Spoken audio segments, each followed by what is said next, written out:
Assalamualaikum warahmatullahi wabarakatuh. Kami dari kelompok 5 akan menjelaskan tentang klasifikasi taksonomi tanaman tingkat tinggi. Dalam pengamatan kemarin ataupun praktikum kemarin, kita sudah mengamati anatomi dan morfologinya yang akan dijelaskan sekarang. Berikut adalah prosedur kerjanya. Yang pertama, disiapkan alat dan bahan. Yang kedua, melakukan pengamatan morfologi. Dari tiga, dicatat hasilnya disertai foto atau video. Yang keempat, disiapkan preparat batang tanaman monokotil dan dikotil. Yang kelima, dilakukan pengamatan menggunakan mikroskop disertai dengan foto atau video dan catat hasilnya. Yang terakhir adalah ulas data pengamatan disertai klasifikasi dan taksonomi tumbuhan dalam laporan blogging.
Morfologi tanaman jagung yaitu akar, batang, daun, dan bunga.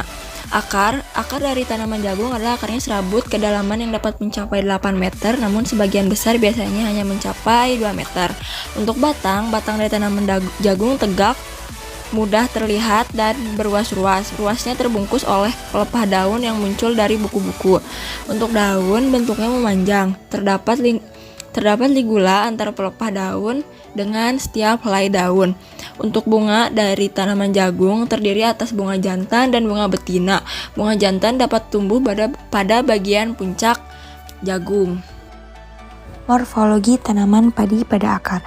Tanaman padi memiliki akar primer yang tumbuh saat benih padi berkecambah. Setelah 5-6 hari, maka akan tumbuh akar-akar adventif dan serabut akar. Morfologi batang. Batang tanaman padi memiliki ruas dan buku. Ruas paling pendek adalah ruas yang paling dekat dengan tanah. Semakin ke atas, maka ruas akan semakin panjang dan panjangnya melebihi ruas yang di bawahnya. Morfologi bunga. Bunga ini muncul dari ruas paling atas dan disebut sebagai mawar. Bunga tanaman padi memiliki 6 serbuk sari dengan tangkai yang pendek serta tipis, tapi memiliki kepala sari yang besar. Sedangkan putiknya memiliki 2 tangkai dan 2 kepala putik. Morfologi daun. Daun tanaman padi terdiri dari palpa, helai daun, telinga daun, dan lidah daun.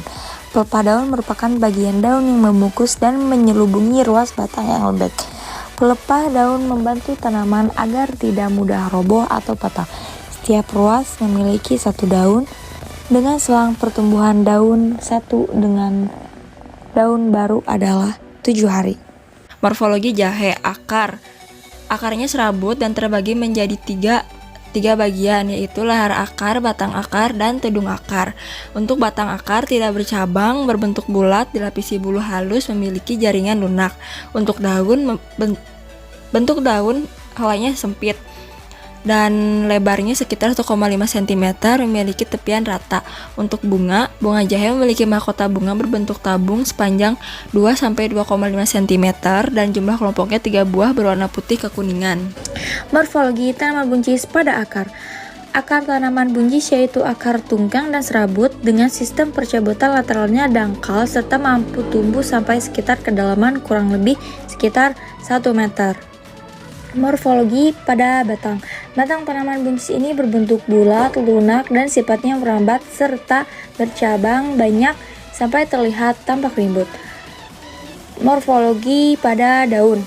Ukurannya kira-kira 7-9 cm dan lebar sekitar 6-7 cm. Morfologi pada buncis. Ukuran untuk bunga buncis ini kecil, yaitu sekitar kurang lebih 1 cm, bentuknya bulat panjang ataupun silindris serta tumbuh di cabang yang masih terlihat muda. Morfologi tanaman cabai. 1. Daun. Tanaman cabai mempunyai karakteristik tersendiri dari daunnya. Daun bunga bisa berwarna sangat bervariasi tergantung iklim lingkungan setempat. Panjang daun sekitar 3-4 cm dan lebar berkisar 1-2 cm. 2. Batang. Maksimal tinggi tanaman cabai sampai 80 cm, sedangkan batang cabai hanya berkisaran 20 cm. 4. Bunga. Pada cabai berbentuk bunga biasanya merupai bintang, meskipun tidak semua, dan bisa berbentuk tunggal atau komunal dalam satu tandan. Umumnya terdapat 5-20 cm. 5. Buah. Buah tanaman cabai pada awalnya akan berwarna hijau dan kemudian akan berubah warna menjadi merah ketika sudah tua. Morfologi tomat. Tinggi tanaman tomat bisa mencapai 2 meter karena cabangnya banyak dan menyebar. Jika tidak dirompong, tanaman tomat akan mudah roboh. Berdasarkan tingginya, tanaman tomat dibagi menjadi 3 bagian. Golongan pertama, indeterminate. Tinggi tanaman sekitar 160 cm hingga 2 meter jika tanamannya subur. 2. Determinate. Batangnya hanya setinggi 50-80 cm. Tanaman tomat indeterminate tidak bisa lebih tinggi sebab pertumbuhan pohonnya diakhiri dengan munculnya rangkaian bunga. Waktu panen bisa dibilang lebih singkat dibandingkan dengan golongan determinate. Golongan interminate merupakan hasil persilangan dari golongan indeterminate dan determinate. Golongan ini dimiliki kombinasi sifat dari dua induknya.